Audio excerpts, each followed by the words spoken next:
Begin by cutting the peaches in half, removing the pits, and peeling them. Set them aside.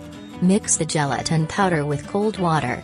Once it becomes spongy, place it over low heat on the stove until it becomes clear. Set it aside to cool. Now, place the peaches in a blender and add steeped saffron, honey, milk, and breakfast cream. Mix well. If you prefer the dessert to be sweeter, you can add sugar at this stage.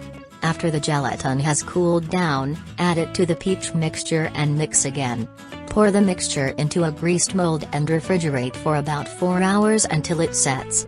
Once set, remove it from the mold and place it in a serving dish. Garnish with peach slices and powdered pistachios on top. Enjoy your delicious peach summer dessert.